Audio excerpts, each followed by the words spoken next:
to present, and then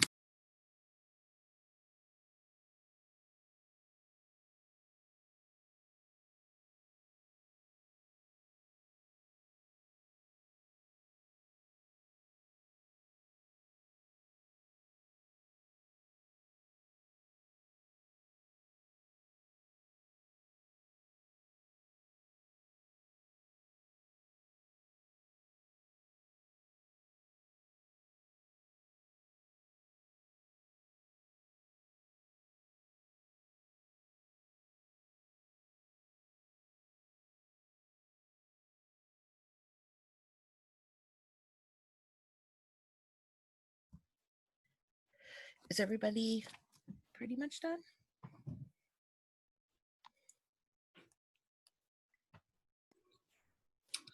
So does anyone have any feedback for me or any first impressions about Crystal? I was very impressed by her metacognition. The fact that she would stop while she was reading and why would the government do that? If they know they're there and they don't like it, why would they do that? That doesn't make sense. When she didn't understand a word like finicky or annihilate, most kids that are struggling would not stop and say, well, what does that mean? They wouldn't really care what it meant. They would just keep going. So that really impressed me. I love that she made the connection to Moses with parting the Red Sea. So yeah, and overall her accuracy was great. It's just really vocab is what I noticed. I want to second everything Amanda just said. I was writing down like, wow, I love her engagement and the fact that she's asking a ton of questions as she's reading. Like that is one of the strategies that I keep having to drive home with my middle schoolers and some of my high schoolers, like be active, be aware of your thinking when you're reading this. Otherwise, what are you doing? It's just passive, you know? And she was doing all of that as she was reading really instinctively. And so I thought that was really awesome. I'd love to see her writing about that text more and see if she's able to transfer those skills. But it was pretty awesome. Sometimes that's half the battle, you know, making them aware, and she is.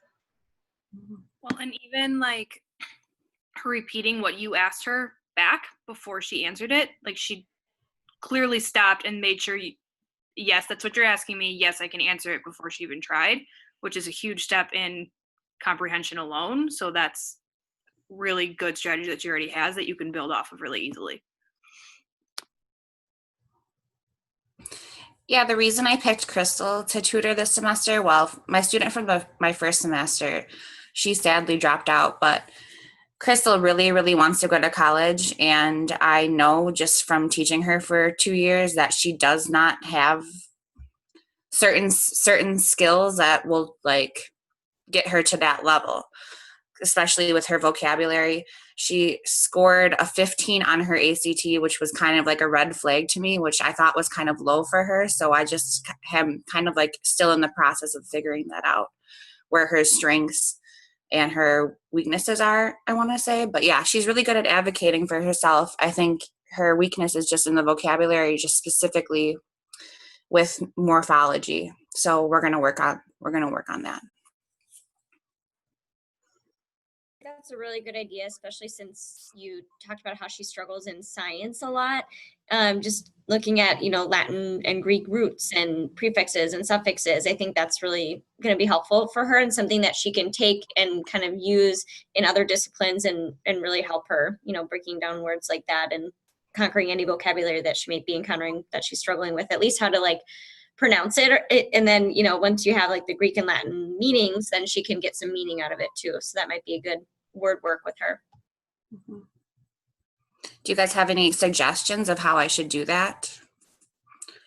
I have one, Kaylee, because it's super simple and I didn't really think that it was this easy until I saw it in action. I was watching a conferring video and this guy, he had a super long earring on one side. It was awesome. I think he's from California.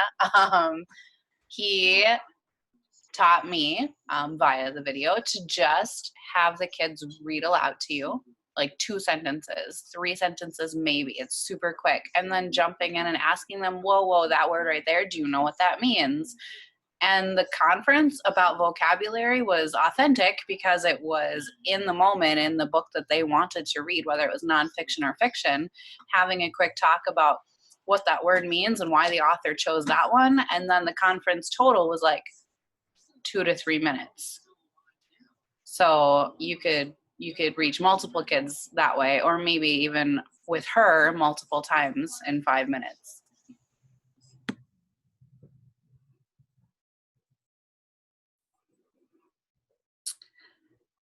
Yeah, I am in kind of like helping her with her other content classes. I feel like I've been able to do that, just kind of been like, okay, so what does this word mean? What did your teacher tell you that this meant? And tell me what it means in your own words and stuff like that. Yeah, I'm working on that. What about her struggle with the text feature? Have you guys ever come across kids that do that too? Yeah, I don't mean to take over all the discussion here, but I noticed you pointing out the text features, and I loved how you did that, because it surprises me sometimes still how many students aren't aware of the text features and the difference between like a fiction chapter book and a nonfiction text and everything that offers.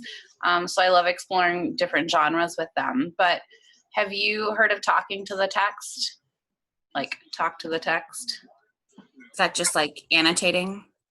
Yes, but you don't necessarily need to go all in with a close reading protocol. You can use it for anything. You can have them look for things that are surprising, and then they reread looking for something different, but they're writing their thinking down, and I think that could be really useful. My favorite question lately, especially with new genres or new text features that I definitely want them to see, is just, what do you notice? And show her something. Show her a Wikipedia page. Show her a textbook that you're using. Show her something and say, what do you notice? And talk about the features that it offers. And it's basically things that she probably already knows, but she might be taking for granted and not knowing that they're there for a reason to help. Cool. Any more feedback from anyone?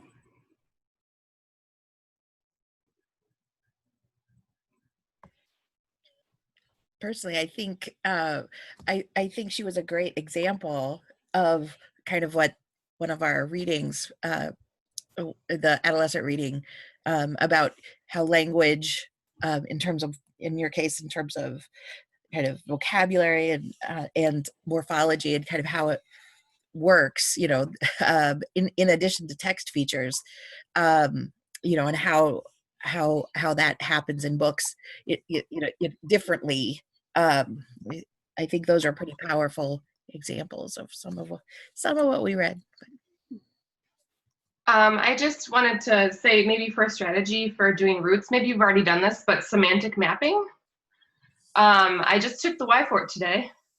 And so in my studying, there's the semantic maps where you basically put the word and then you can put synonyms, antonyms, related words, so that you could really look at the different words that have that root.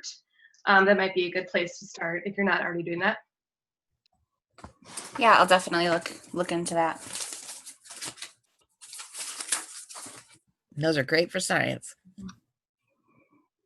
Yeah, I was gonna ask, I know one person's a science teacher. Is there any like science related like short stories or something that I can read with her next? I mean, she struggles just science. Like when we were doing the word list with the QRI, every single science related word, she did not know the meaning of, or she could not pronounce it. Even like the most simple ones that you'd think, well, 12th grader, you should know this, blah, blah, blah. She just was lost. So is there any fiction or nonfiction recommendations? My science class, we use, I use two different things for my kids who are really low in science. I use there's like a science series, which they kind of seem like little kid books. So I actually end up like some of them because I have some people who are really like embarrassed by the fact that they're low. I've typed a couple of them up so that they don't seem so low. But it's like the Who Was series, and they have different science people. So I've used a couple of those. Otherwise, Scholastic has a science magazine.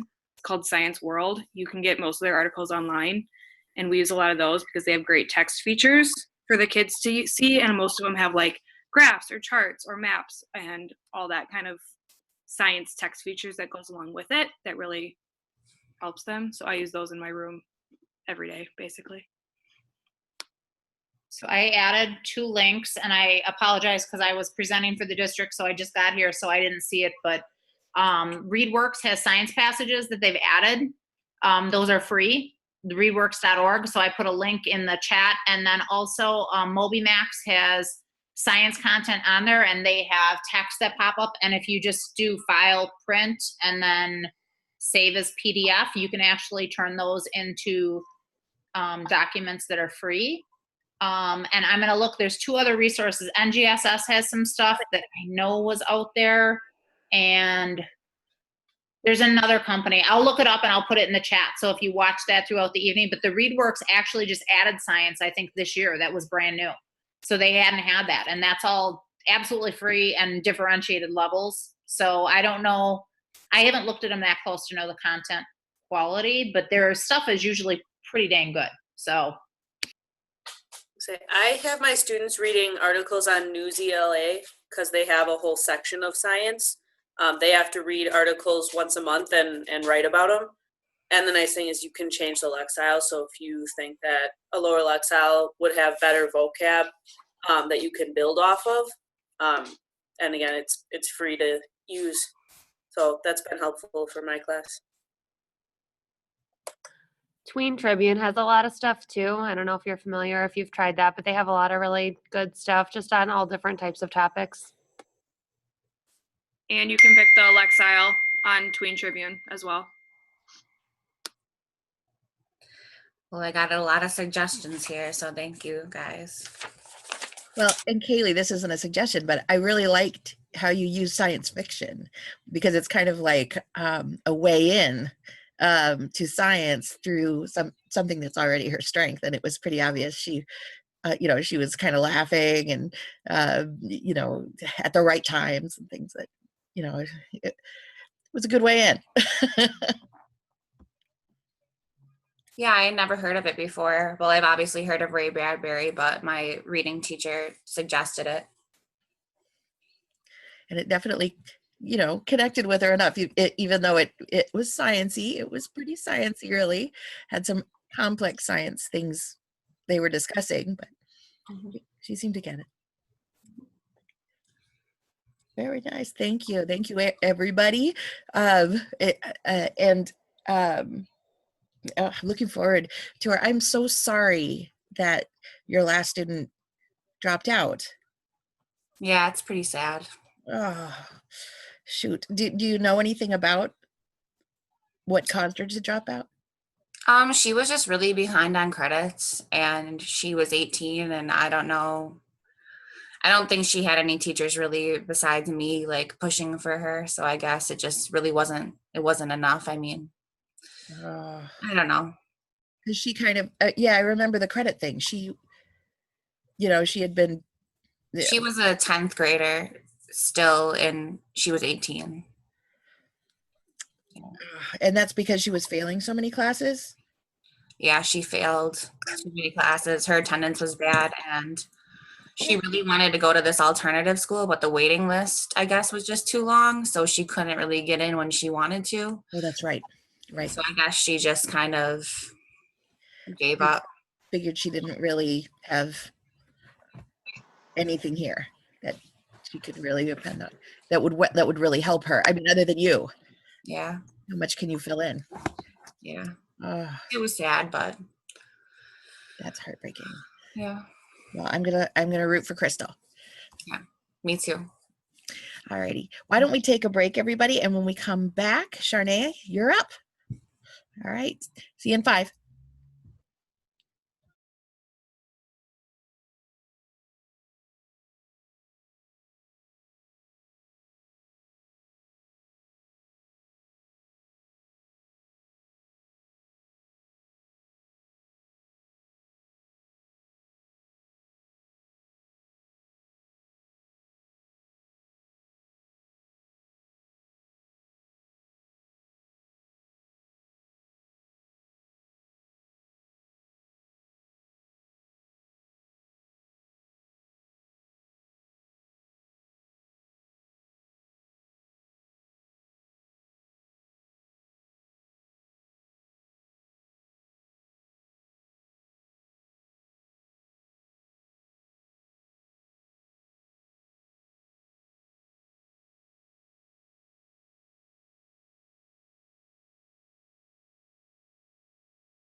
All right. Let's get things started. Sharnay, what you got? Hi. I'm trying to remember as much as I can because the video is from a few weeks ago. It was our second lesson, and it's Jared. It's my Jared. He is a seventh grader this year, and I've worked with him since the beginning of last year. He has come a long way. We are working on a lot of things. He has a choice text that he's working with right now, Warriors, the second book of the series. There's like 50 in the series. And Those the ones that are like about cats. yep. Okay, I know the ones you're talking about. Yep. So I'm learning about them resistantly because he's passionate about it. And I'm just like, I don't care, but I love you. So let's keep going. It's funny. Anyway, the lesson number 1, I think, ended with me asking him, all right, Rusty's the main character, right? So why do you like him? And he said, because he's the main character. Like, so what about Rusty being the main character do you like? And he's like, I don't know. And all of a sudden I was back in 6th grade. So we have been working pretty much since that lesson on character development and using textual evidence and close reading. The video I'll show you in a little bit, he's not silently reading in a lot of it. I tried to cut as much of that out because we're working on comprehension. He's pretty fluent, so we didn't do a running record on this. It's mostly working on using textual evidence, returning to the text and using that to support his thinking. He's working on making inferences. Specifically with this lesson 2, he's working on what is the character doing, saying, and feeling to support why he likes the character. That was our focus. And this lesson is actually kind of funny for me because it didn't go well. This is definitely one that like represents our daily struggle. And he was kind of sassy, and we started and ended at the same place. So I'm looking forward to you seeing that and offering suggestions. It's a little under 10 minutes and it's really quiet. So I definitely recommend headphones, which makes it so much easier to hear if you have them. I emailed everybody a doc that has the video on there, the notes that he took with that chart, a couple extra notes that he took while he was writing down his thoughts. I was really impressed that he did that right away. And then I scribed for him on a part of that as well. So you'll see a more structured chart, but the video is on there and it's like 9.5 minutes. And then the chart, what's it called? It's called Jared's Notes About Character. Actually, that was his random notes. It's called 22218 JF Character. His handwriting is crazy, and I have a 6-year-old at home with me who I feel like is writing so much more neatly. I don't know. Jared needs lots of support, so I bring him to all of you. Oh, thank you so much. So so you think about 12 minutes all told? Yes. That would work?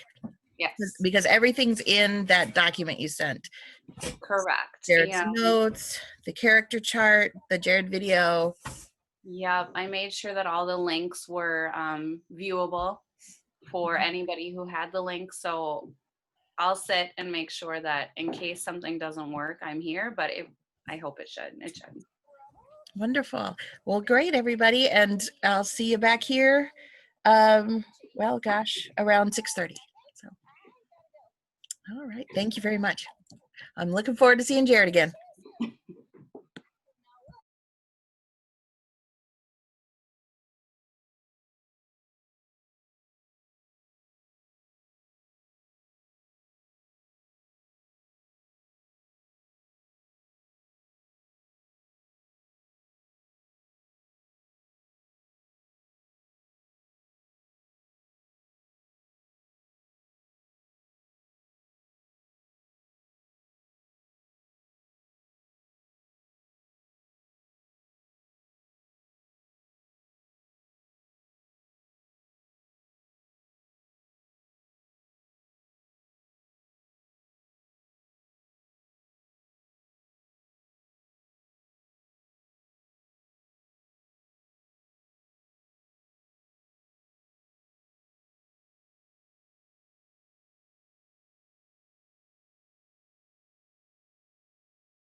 I really like that the last line was just again, because he's the main character. And you just were like, nope, we're done. I couldn't even, like, I was run out of prompts and yeah, I couldn't. Oh my gosh, little baby. And like he just was like mad. Like, how dare you ask me this question one more time? I know. And I get to work with him all day on math and science and reading and everything. Well, I had just like a few ideas. Just like if you're ready. I don't know if everybody's Yeah. Oh, we could, I don't care. We could share them out with me. I'm ready.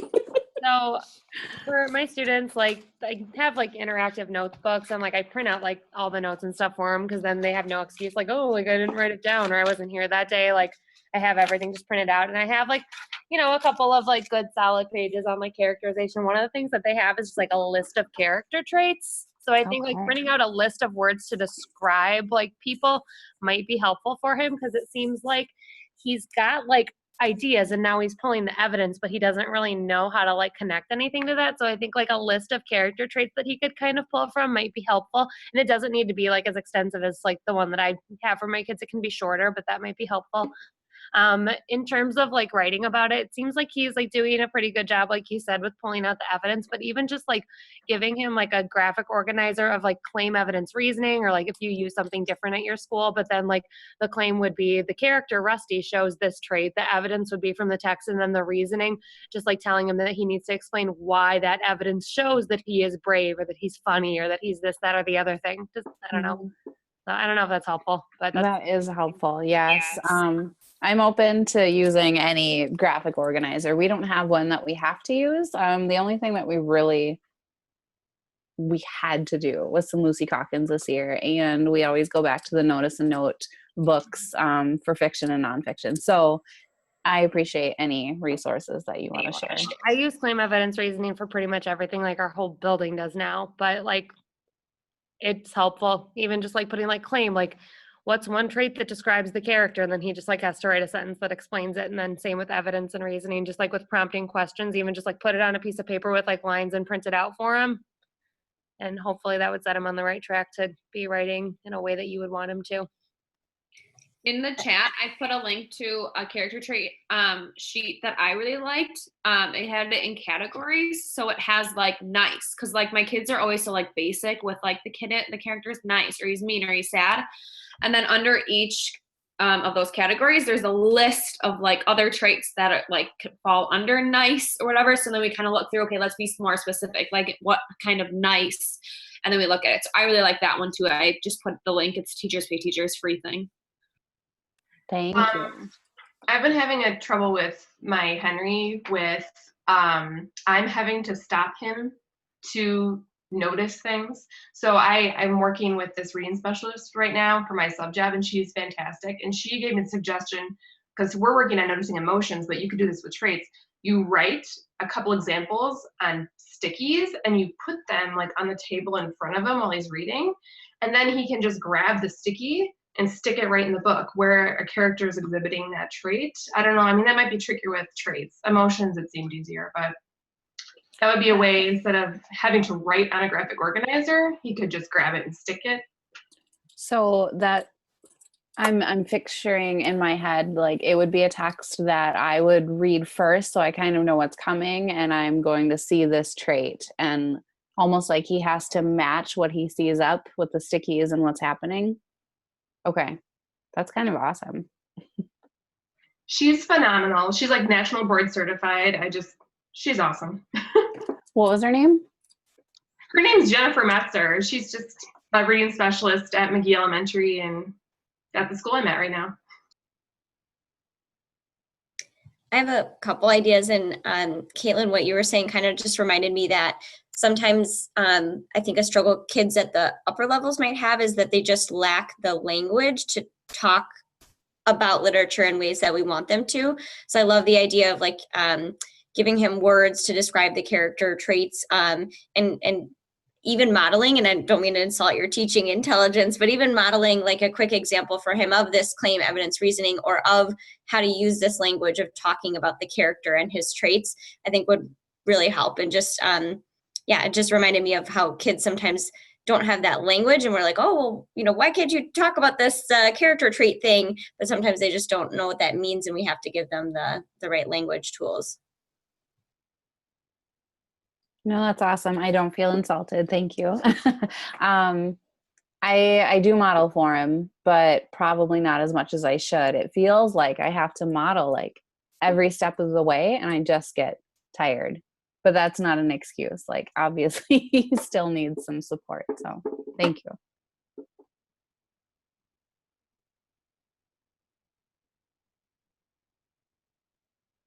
Did anybody have any ideas or notice anything that he was already doing really well in?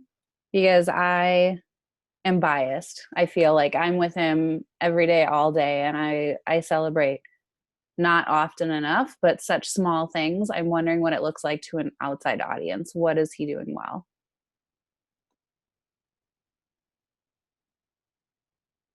There was a part where he kept trying to read We Loners. I forgot what the line was, but he kept rereading it like over and over until it would make sense to him.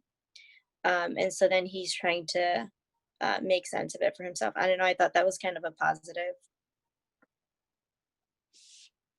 I also liked how when you asked him how he knew who was talking, how he went back into the text, because I have plenty of students who I have to remind all the time to go back and look for answers. So I thought that that was definitely something he did well. I'm so glad that both of you noticed that too, because we had definitely worked on it last year. He didn't do any of that. The beginning of this year, I don't think he did any of that either. So the fact that he was doing that without prompting was so exciting. Did anybody else have anything to share out? I thought his handwriting looked better. And it's so much quicker, actually. The fact that he went straight to write those thoughts down. Wow. Yay. That's huge.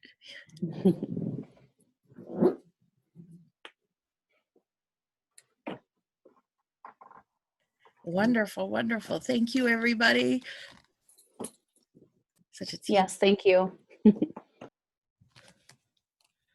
Fantastic. All right. Well, we are moving on to our readings, and what I'd like to do is talk about the language literacy readings. The first one, where was that?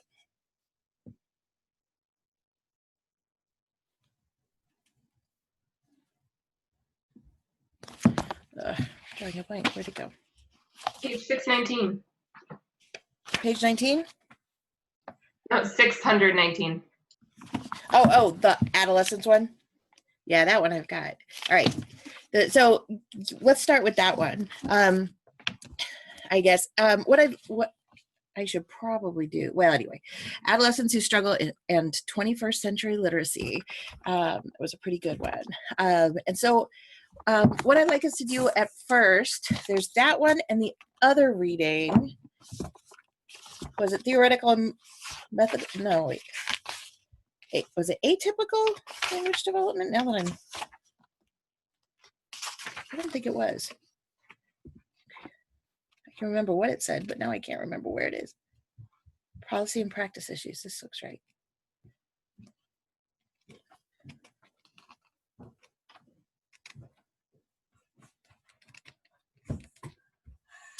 Anyway, okay, let's start with this one. So I'm going to send you guys back into your groups to do kind of a real quick, well, not real quick, but a kind of refresh, because it's been a while since you probably read it. And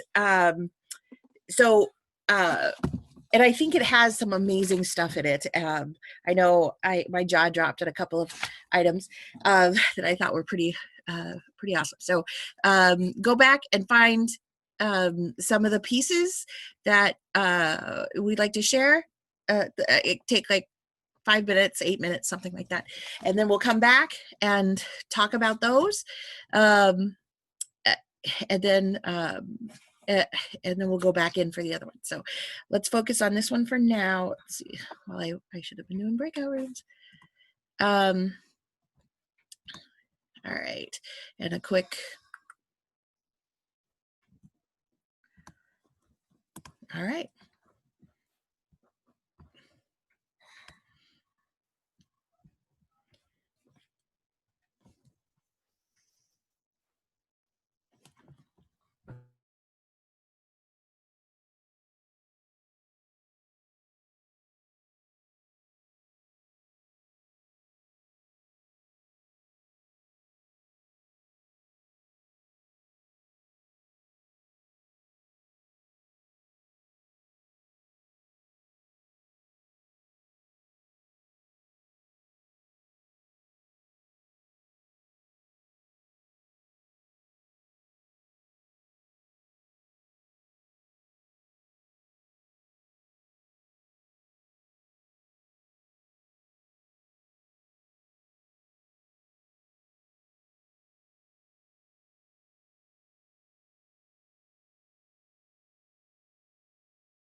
Hey, Tanya. Yeah. Can I ask you a question quick? Of course. 7, no, not the one we're meeting on Friday, the other one that I'm taking from you, Oh, okay. other independent study. Right. For like the topic, what are you looking for? Well, you can, basically, what most people do for a topic, well, in your case, I was looking like reading comprehension and nonfiction. Is that kind of like, okay, perfect. absolutely, that would be great. It's going to be huge. So Well, I was eventually, thinking about like strategies. right? Okay, strategies for reading comprehension and nonfiction, and you could even bring it down just to science if you wanted to. Okay, And really zero in. perfect. I just wanted to make sure that was fine. Yeah, absolutely. All right, everybody, welcome back. What leaped out? What did you notice? I'll jump into our group. Go for it. Sorry about that. We're making alien sounds over here again. So our group, we actually pulled out a couple things, and we talked about what the goal is and the mission is for the teacher. It outlines college and career readiness and has this big elaborate explanation on page 620 that Abby read. And then I also, I was like, oh, I really wanted to share this. And ironically, they connected because mine bounced off of that. And I talked about the mission for educators helping students acquire multiple literacies to be functional. But then the second goal under that is to provide assistance to struggling students to meet the demands of the curriculum and ultimately college and career readiness. Well, we talked about how that's not very clearly defined. Our district touts it. Ooh, it's part of our strategic plan. When I was looking at administrative jobs, make sure you know what it means to be college and career ready, but it's like a list of crap that isn't happening. So I'm just going to say that. And the other part of that is Megan said for, I'm going to make it happen, but it's not yet. Megan said, what does college and career ready mean?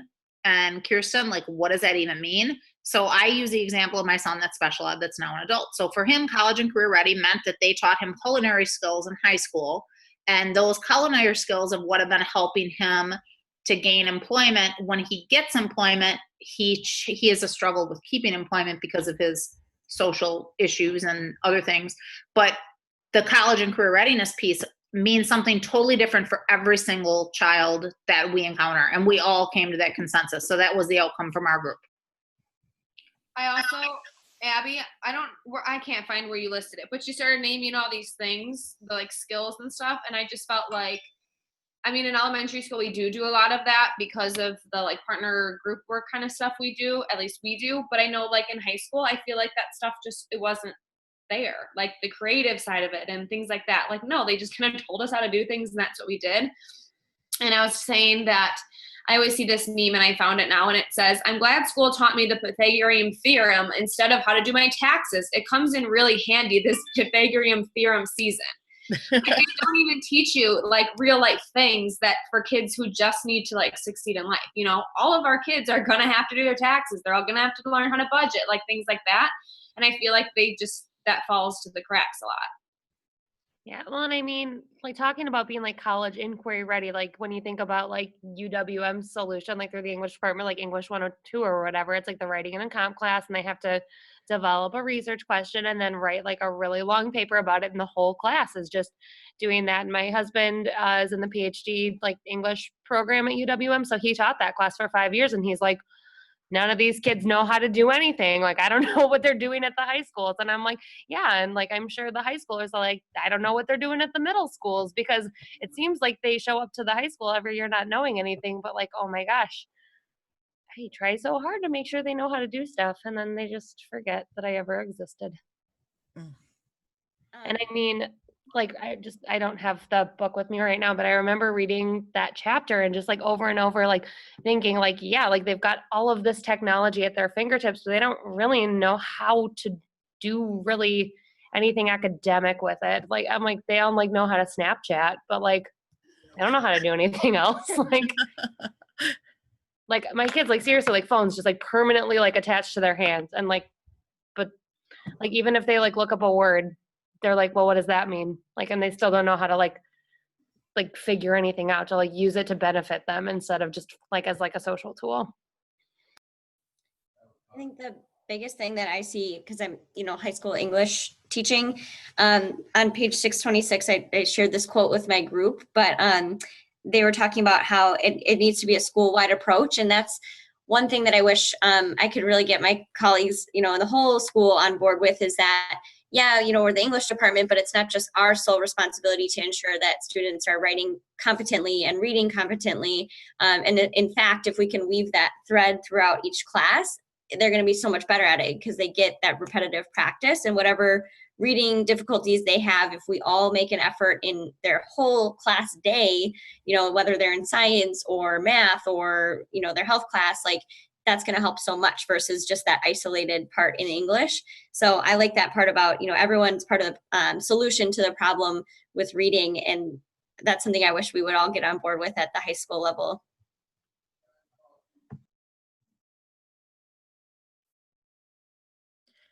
And I know some of you are taking 545 or 799 for the reading specialist, and that really addresses that very issue, right?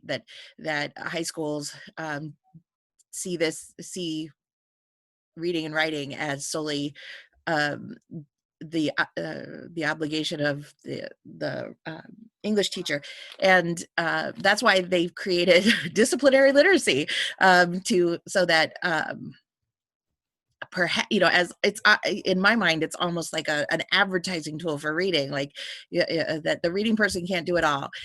Your field, the discourse there, how people talk, how people, the things, the pieces that people value, and how they read, and how you read is really different in math as opposed to social studies, et cetera, et cetera, et cetera. So we need you on board. And I think that's the best call to arms, the disciplinary literacy for reading, reading in that I've seen so far.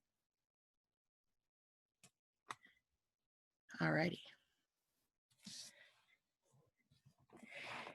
I think one of the things that that leaped out for me, in addition to a couple of things you guys mentioned, is that found that teacher knowledge on page 626, teacher knowledge, where Hattie used a complex statistical modeling strategy to estimate the sources of variance within student achievement outcomes. And I've seen this other places, but it's important. He found that teacher knowledge and teacher practice accounted for approximately 30% of the total variance found in student achievement, while student factors account for approximately 50%. The student's home life, school, peers account for some of the remaining variance, but beyond what students arrive prepared to do, the teacher effects are the largest single contributor. So it's not the program, it's not, whether you have fancy tech, it's the teacher. And we invest a lot in everything but the teacher, right? You guys are investing in your heads here in the teacher, but the districts don't always do that. I feel like they kind of figure you guys are going to go in 3 years anyway, so they might as well invest in the other stuff. But if they invested in the teachers, maybe that trend could be reversed. We'll see. Anyway. So I'm just going to say my entire doctoral dissertation that I'm working toward is all research. All research I have done has led to teacher quality being the #1 indicator of anything in every single piece of literature I found. And that goes back for ever.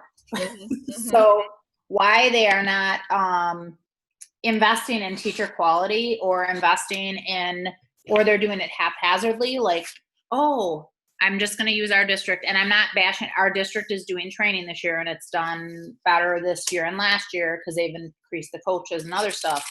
It's gotten better. But when I do a PD at the school and I actually hone in on what they need at that school, they are so much happier, and they're always like, thank God, something that actually is going to help us. They actually come and take something away. And Abby to no surprise, has similar experiences. When she puts the teachers in these PDs where we've self-created them and the district's not telling us, do this canned thing for everybody, we get good results and positive feedback from the teachers who are so frustrated with wasted time. So yes, 150%, like we need to start somehow changing that in all of our districts. Absolutely. And you're right. There are studies after studies after studies after studies after studies that go back and say it's not the materials, it's not the programs, but yet the funding also is going backwards. I mean, how many of you guys feel like you're making a ton more money than you did 3 years ago? So anywho, so let's continue on. Instead of going on to the I realized it was the cognitive chapter, the cognitive sociocultural combination. I think that's really hugely important, but I'd like to get us going on our videos as well. I know we have 2 videos to do in the groups, and I need to create the groups.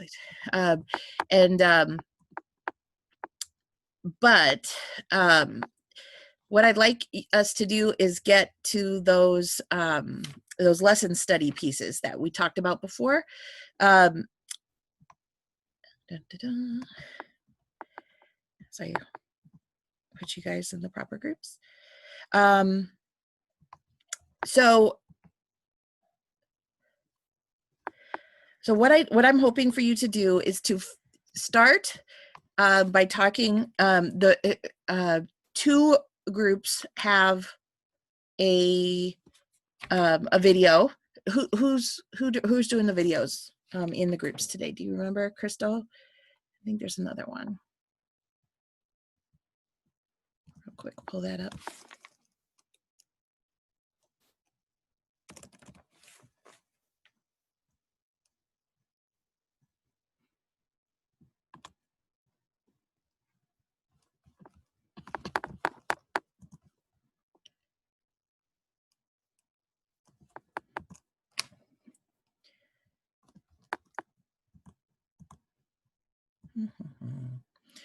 All right, so it's, yeah, Crystal and Ashley. So if you guys are ready to go, what I'd say is first talk about the lesson and using, starting to fill out those charts, and then, doing the lesson, or actually, wait a minute. For this round, we should have gone back and done the other one. So this time, group 3 doesn't have one. So your group 3, you're going to go through and simply talk about the kind of lessons you want to create and start your chart, right? And talk about the kinds of, so talk about the lessons, talk about what could go wrong, and then you guys are going to go do the lesson and come back. Those of you that have already done the lessons, what I'd like you to do is show the video and then everybody create one of those from there. So you're not going to have as much time, but Oh, Ashley's student was out sick, so we will come back for that. So only in Crystal's, you're going to show the video, and then from the video you'll create a lesson study, talking about, well, what should I do next time? What might happen? What could happen? And in addition, I want to make sure that in Crystal's group, Charnay gets a chance to talk about her students as well. I mean, we've kind of already talked about him today. I'm losing my mind. And talking about, well, actually, it would probably be, since you've already just done a video, it could be a kind of a quick win to do the lesson study sheet from that as well. So make sure you guys talk about those, and everybody else kind of get your lesson study sheets going. Talk about your lesson, give everybody a chance to talk about their lesson, talk about their student, and basically giving everybody else a chance to support that in different ways. So you're going to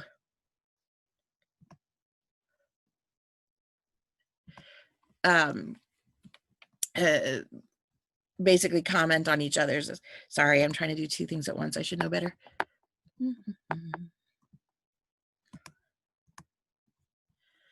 All right, so in this one, it's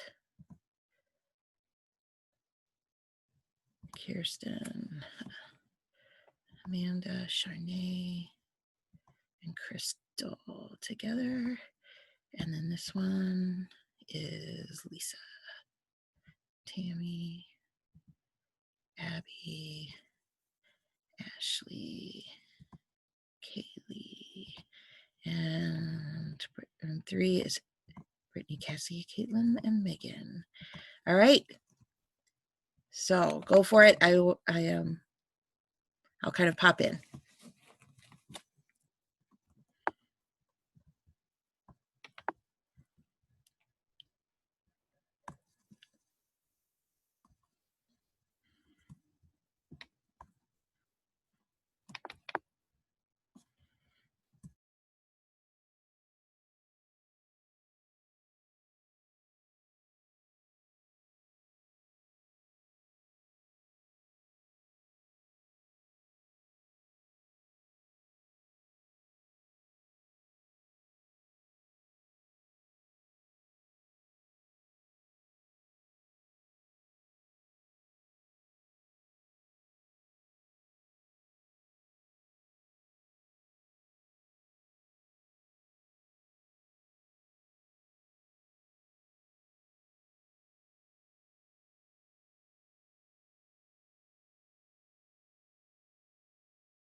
which case I would respond because I always say this to kids too when I give them my rationale for like why I'm so strict with emails.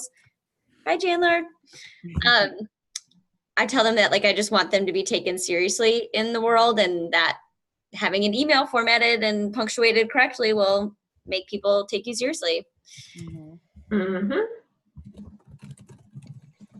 Just pop it in to make sure everything's going smoothly. So far, so good. We're on like the teacher reactions column, Excellent. second to last one. That's the big one. Yeah. And then for I don't know where the period goes. I think my response to that would just be all over. Hello, everybody. I'm just checking in, making sure everything's going all right. Any questions? We're good. Good. Excellent. We're just sharing out resources with Ashley, with her student. We've all shared out different things, so. Yeah, how's he doing? We're on level G, and we tried to start reading Diary of a Wimpy Kid, and that kind of like went left after the first initial pages because it is too difficult, and he doesn't have enough decoding strength to even like work through words that he doesn't know to use meaning. You're not going to get meaning if you don't know any of the words on the page. So we're struggling with that book, and we kind of went back to reading A to Z, and he feels more confident in those books. But then I got a different chapter book, The Beast in Mrs. Rooney's Room. He picked it out at the library, so we're gonna try this one next and see how it goes. Yeah, hey. And that's part of a series, isn't it? Yes. So if he does like it, it could bode well. I'll cross my fingers. All right, onward. Keep on keeping on. Doing the great job, guys.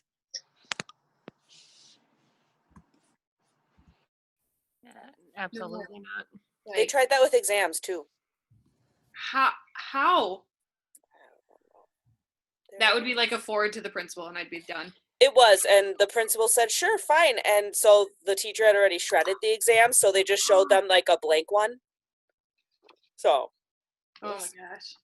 That's insane. I just wanted to check in, make sure everything's going smoothly. You're getting your charts all filled out? Yep, yeah. We talked about them. Yeah, excellent. Oh, so you're done? Yes. Okay. Ooh, that was quicker than I expected. Good. All righty. The other groups are kind of still in, so a few more minutes. That's fine. We didn't have any videos, so. Right. It was fast. I know that I think one was the only one with the video, so they're probably farthest behind. Well, I mean, Tanya, while you're here, do you want me to screen share mine and you can maybe, I don't know if I'm doing it right. Oh, sure. Absolutely. Let's do it. If you want to. Tanya, I have a quick question. Yeah. On my spring break, which is April something, is it okay? I'm gonna be in Nashville. Is it okay if I don't come to class? You get you get one day free, basically. Okay. Thanks. Because I assume, well, first of all, I mean, between parent teacher meetings and all the rest of the stuff, something's gonna come up. Yeah. Okay, thanks. I was just wondering because I'm gonna be in town, so. Well, I'm glad. I have to share while you're pulling that. I've got to share my in between the four of us in my family. We have 4 different spring breaks because I deal with MPS and with another district, and oh my gosh, and they're 4 separate weeks. Oh my gosh, that's crazy. Where does your husband work? Well, he goes to Marquette Law School, so he has his this week. Mine's next week. The kids is the week following, and I work also in West Allis, and theirs is the week following that. So. Where do you work in West Allis? I didn't know you worked in West Allis. Oh yeah, it's a Horace Mann. I teach a class out there. So. Wait, you teach a class? What do you mean? What kind of class? Oh, it's Literacy 1 for the elementary program. I just teach it out at a place out there. Okay. It's really my job, but I don't really work out there, but I kind of do, I work with the teachers and stuff. It's a lot of fun. Is it all of the teachers or just teachers who choose to do it? Just teachers who choose to do it. And I actually don't just work with Horace Mann. I work with Jefferson and Madison and a bunch of different schools. So just any teachers that want to have our initial fieldwork students in there. I mean, these are the green ones, the real kind of kindergartners, just starting program, the ones you have to explain the word scaffolding to. So Come on. Okay. Right. So yeah, I'm screen they sharing have to right be now. very patient. So, okay, what do we see?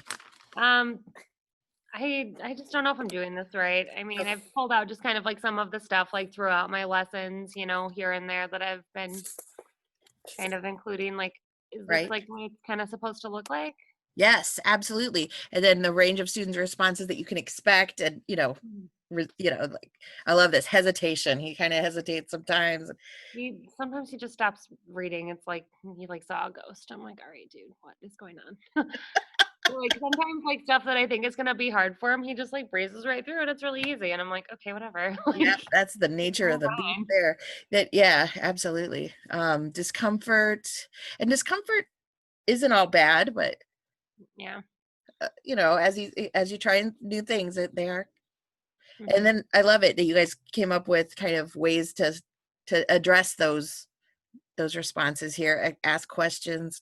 Mhm. Yeah, confusion. He might still have confusion with summarizing. That is a hard thing to figure out. It's not as simple as Mhm. just retelling, Well, right? when I was assessing him, like I was like, can you write me a summary of like this text that we read?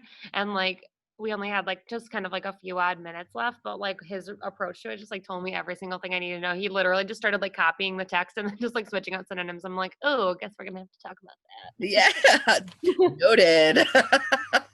Yeah, exactly. It's not uncommon either. It's not something that, well, it's a lot of, like you said, you kind of assume they got it somewhere, but a lot of them don't. Hmm.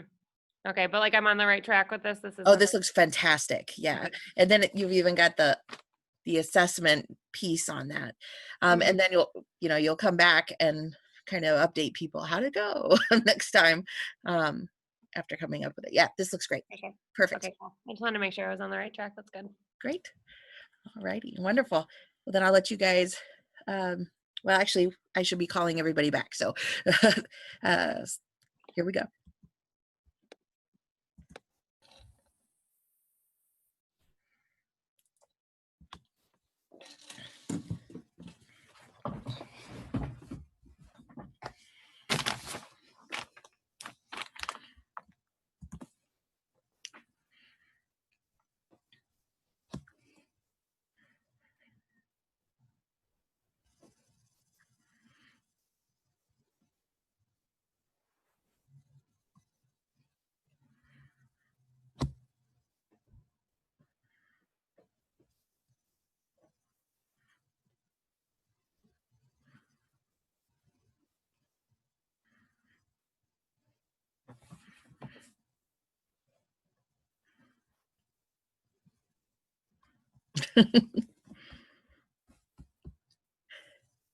Looks like they're still talking. They're not coming back fast.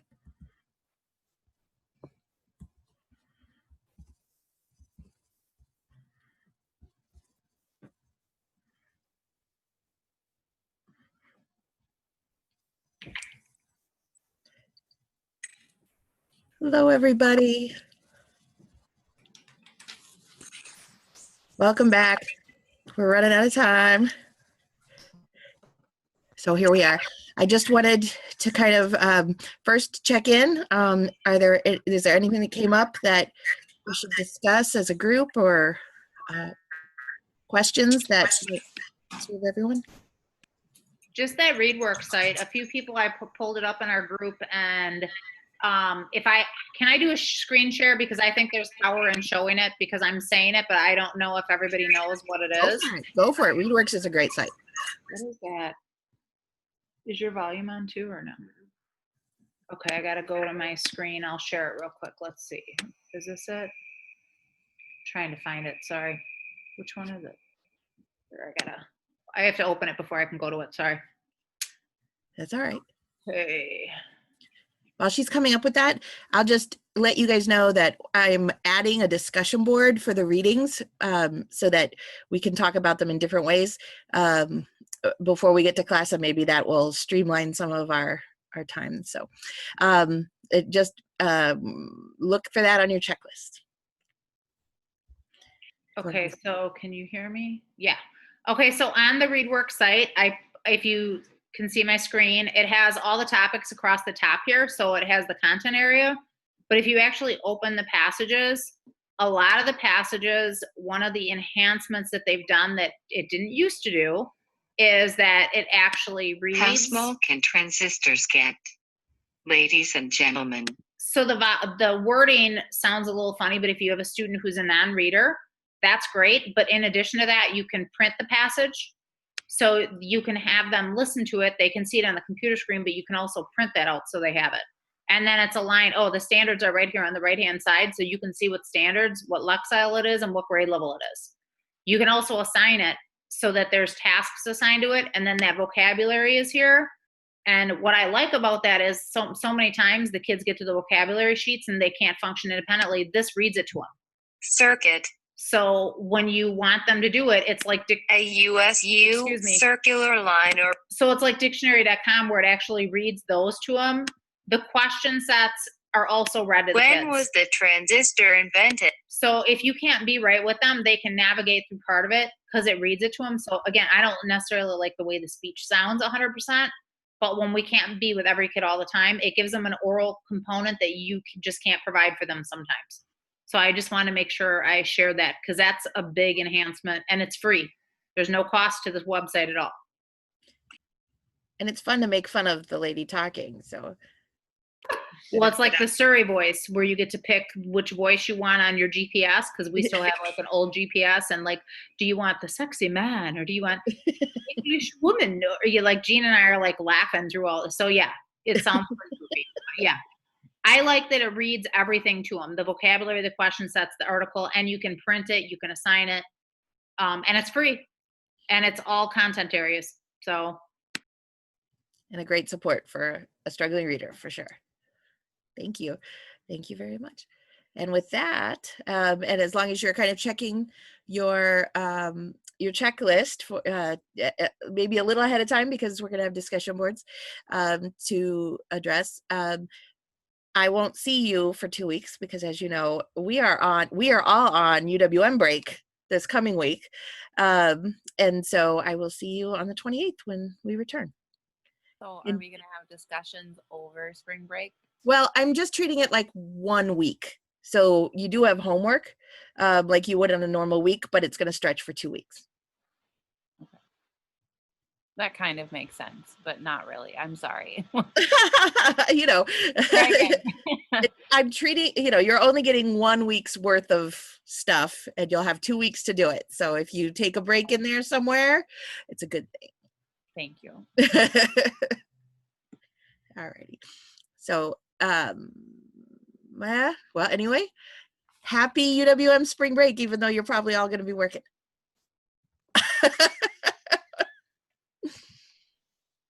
Tanya, I do have something. Yeah. After we're done. Alrighty.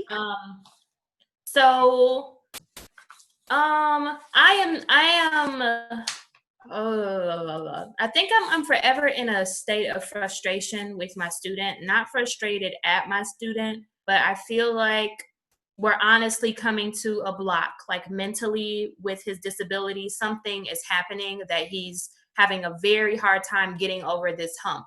Yes. Like with the blending, like I can tell that it's very stressful for him when he's trying to blend. So we've been working on consonant blends, and he has them in isolation. Like if I point to a picture of like a whale or a brush, he can do the burr and the w in isolation. Okay. When we get to a word where he has like the consonant blend and then a vowel and maybe one letter at the end, he's struggling with the w. I can't use w as an example, but how about brush?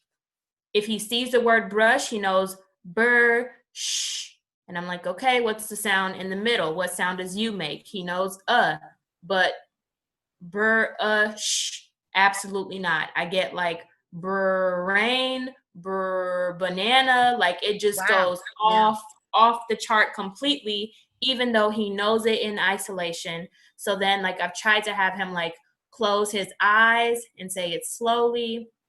He's had success before, like if we use our hands with onset and rhyme. Okay. He can do the sounds apart, but then putting them together, like even if I don't push him, it can take like 2 minutes. And I wait because I think he needs the wait time. So I wait. And then like 2 minutes later, he'll come back to me after staring into space and say brush. And I'm like, yes, it's brush, but it's like a very, very long delay. Yeah. So like, I'm not sure if I should be, I feel like since he's 14, should I be focusing on something else? Like, should I get off of the foundational skills and then start working on his oral comprehension? Or like, should I be focusing my energy somewhere else since this is where he's stuck and we've been here for over a month? And you're gonna have to remind me because I can't remember the particulars now. Yes, he's needing visual, but does he balance? No, he's only using visual. I think that could be a big piece. And so, I would say pull back from the visual, because at a G, yes, he's supposed to be chunking and things, but he's not supposed to be going terribly far. He's not going to get any further until he starts monitoring for meaning and structure. So that's going to stop him cold. And that could be what you're running into, is that really he's gone as far as he can without that balance. So what I would do is at least, my go-to thing is pause at different things and go back and say, well, did brain make sense there? Got brain, great. That starts with a BR, fantastic. Let's put it back in the sentence and see if that makes sense. Okay. You know what I mean? Mm-hmm. Praise him for the pieces that he has, and then go back and say, okay, well, it didn't make sense, but it started the right way. We're on the right track, So what else could it be here? And say the sentence over. And sometimes you might have to say it for him. So if he has trouble going back and rereading it, or going back to reread it, you may have to stop to say, well, I'll tell you what, why don't I reread it? And then we'll work, so you can listen, because sometimes listening is easier for listening comprehension than for reading. So that's a scaffold you can use to kind of help him in there. And then after a while, he'll get better at just zipping back and rereading it and saying, no, that didn't make sense, and, just that short sentence piece could be pretty powerful, and just have a lot of conversation around it too. Okay. I would back off of the V almost totally at this point. Okay. Ashley, I also have just a very quick, if you don't mind me jumping in. We at my district, we just a couple weeks ago had we continually throughout the year we're talking about like trauma, and I wonder if you just because you said you're both getting like really frustrated, like if you just start your session with like, how are you today? What happened today, or what happened in the last week, or just like check in like that and just kind of like vent or ease into the lesson. You know what I mean? I just sometimes feel like those little things to start might, be worth a shot, just to kind of ease that frustration that you're both feeling sometimes, especially when the work is going to be hard.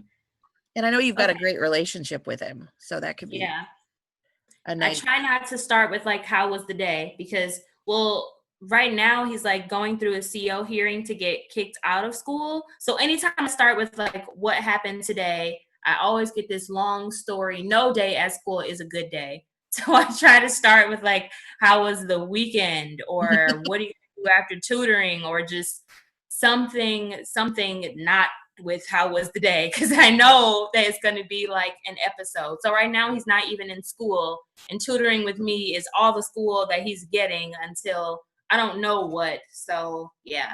I think that's really interesting too, because I always just think about like whatever's going on, especially for my high schoolers, like that usually clouds whatever lesson I'm teaching for the day. You know, like try to teach juniors around prom season. It's insane. You just can't. There's just something else on the brain. So like, I wonder if it's just the fact that by default you are school and he's having a very bad experience right now with school and in a different time, place, and space. I just wonder if like this would just be smoother, you know? Yeah, thank you. I'm definitely going to try that when I see him again tomorrow. Oh, that poor guy. He's got to know he's getting the short end of the stick at school. He's got to know that that's just not right. Oh my gosh.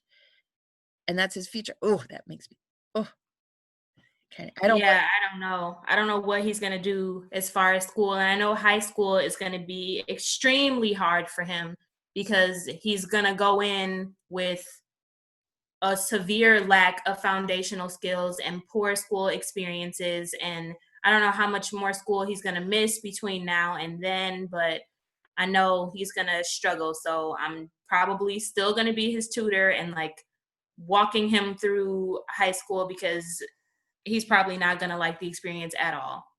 I just hope he finds somebody at school as well. I mean, like he found you at school. I hope that he has that experience again in high school, because he's certainly not getting it now. Well, I wonder, in these kind of situations too, though, I use it for writing, like, and for research. I mean, he's got to be angry, but he has good reason to be angry about what's going on at school, and being able to write it down and maybe find evidence that he maybe shouldn't be treated this way. That there's, I wonder if that could feed your writing with him. I can definitely incorporate it into writing, because right now we're really working on just writing words and not really sentences, but I can definitely start that with him, because he always has a lot to talk about. And I feel like he bottles it up and waits to talk to me. So if he writes it, then that can be another way of him like communicating what's happening with him. Yeah, and he might be able to, well, two things. He might, if you get something really good written down, he might be able to use it somehow, like a letter to the principal or a letter to, I don't know what you might be able to use it for, but you might have him read his IEP and read the laws about his own situation, or something like that, things that impact him directly, and might be able to help him at least understand that it's not supposed to happen this way, and if I know in the past, in addition, because basically they're traumatizing this child. So I've had a child going through trauma, a different kind of trauma, but I just said, whatever we're doing, you can always write about this. And he very quickly actually became my best writer. He never had to show me if he didn't want to. But sometimes he wrote down things he wanted me to know. And like I said, he became my best writer very, very quickly. So it could work if he can't, if not as a way of advocating for himself, it might just help with the trauma. Thank you. I'm definitely going to try it. Like anything, I'll try with this kid. So thank you. I feel for him, and I thank you for putting your heart and time and everything in this. Your everything is in this, I should have picked an easier kid. No. This is exactly what we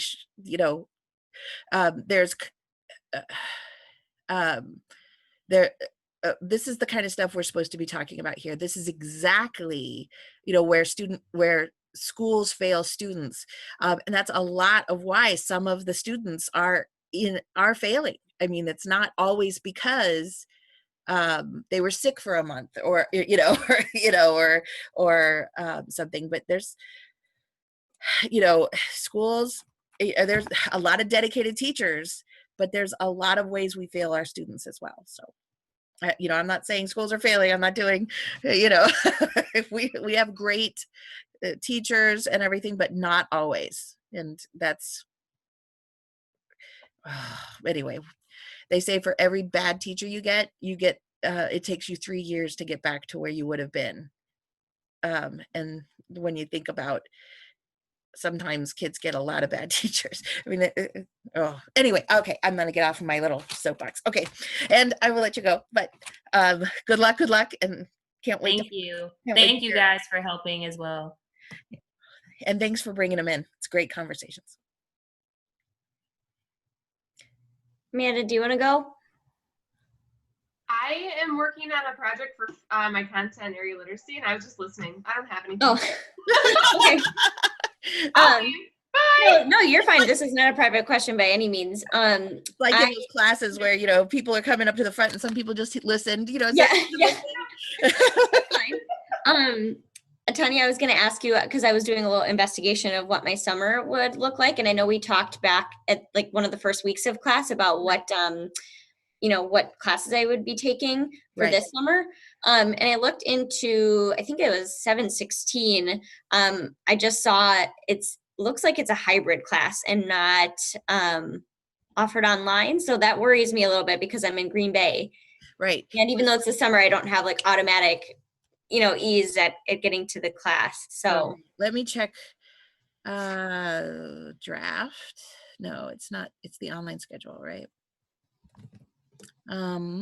So curriculum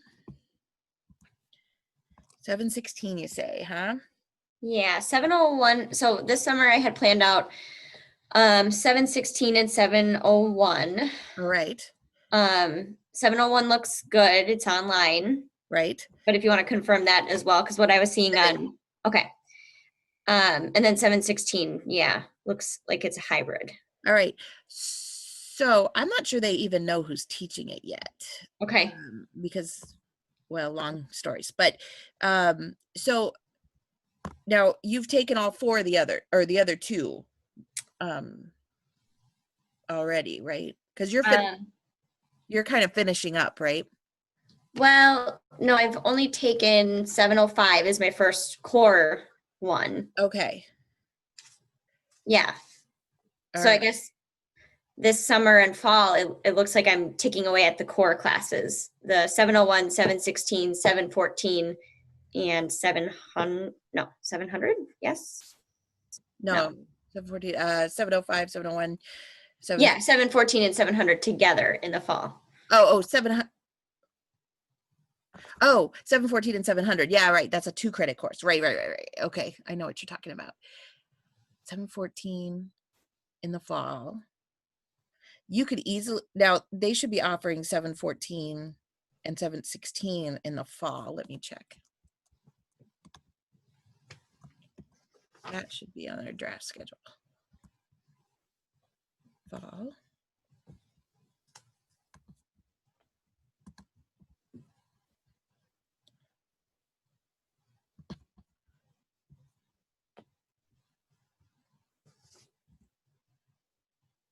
Now, 716 is slotted to be online in the fall.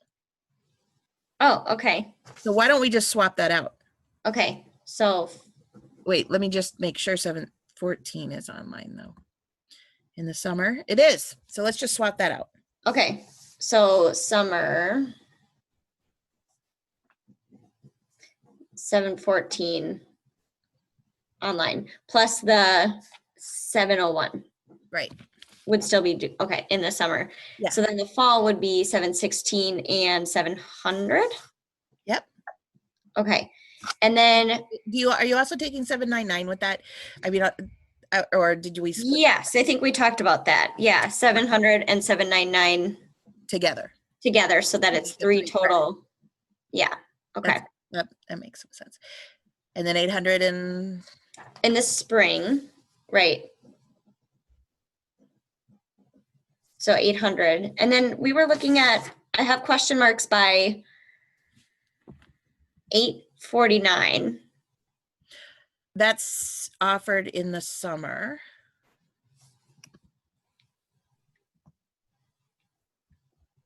Just double checking. Okay. All right. So 849 is in the summer. Mm-hmm. I'm actually hoping somebody else is going to teach it. So Because that's for the reading specialist. that is correct. And I think we talked about waiting. You got to kind of wait till summer for that one. Yeah. But if it's no sweat, you know, if it's not going to impact your career in any way, Right. let's do it. So for summer, is that this summer, like summer 2018, or is it summer 2019 that's offered, or both? Did I just offer that? I think I just did. Yeah, you're right. That is pushed off. So that would impact. Yeah, so it would be summer 2019. Yes, it's on the odd years. Okay. Thank you. Yeah. That's okay. I don't know what year it is. So obviously, so that would impact you. Do you feel comfortable with that, with waiting? Do you have 30 credits already? Let's see. I've only. I can tell you. Yeah. I have. What are the classes? We did $7.99 was for 643, so that was a 3 credit. Oh yes. 646 was another 3 credit.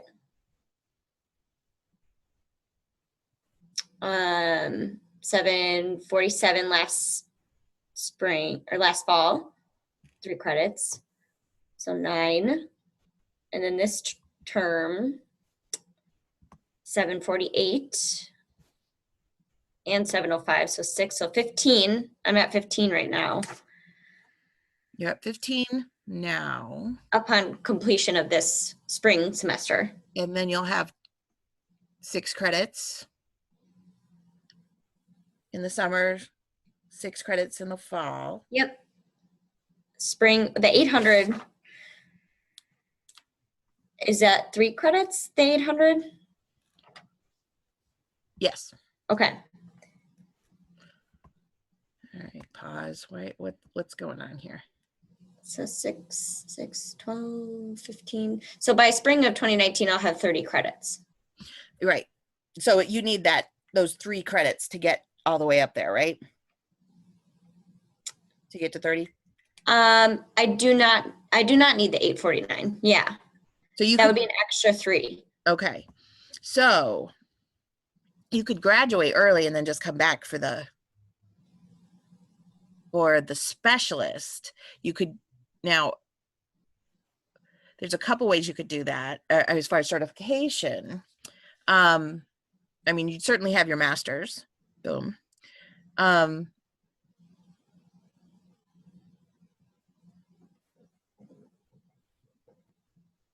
Yeah, how does that work with the certification? So I could graduate technically after the spring of 2019 because I would have the 30 credits. Yes, sorry, I'm just trying to think. After this semester, I think you could apply to DPI for your 316. Yes. If you did, did the exam and the portfolio, but you're done with the coursework at this point. Now, a lot of people like to wait until they have the specialist done and get them together. So it's on the, so it's only $100 that they're paying for those, instead of 2. I mean, it's worth it. But sometimes, if you'd rather have the license in your hand, it's good to get, it's worth that extra $100 for that. If and that's sort of up to you. If you wanted to graduate, if the master's was useful, if we're talking a pay bump or something like that, then you could graduate at the end of 800 and you could come back and take the 849. However, there's another way to do it if you want to save money. we could actually sub out one of the core courses for you, because I can substitute 849 for, I mean, not 849, for 748, the one you're taking right now, for the analysis of instruction course, which I think is 714. Okay. Yeah, I was just looking at that one. It might have been 716 actually was the. No, 716 is urban. Oh, you're right. Analysis of instruction is 714. Okay. So that's the one we're talking about you taking in summer. Right. But I mean, one thing we could do, if you've got 30 credits, and I do want to double, triple check that, because I'd hate for you to end up with, not so many credits at the end. Yeah. But if you've got the credits and you don't need the master's right away, I could sub that out and you could just get the master's at the end of 849. And then you'd have to pay for three less credits, basically. Okay. Does that make sense? Yes. So what are your concerns, Yeah, that's an interesting proposition. Because I guess my priorities are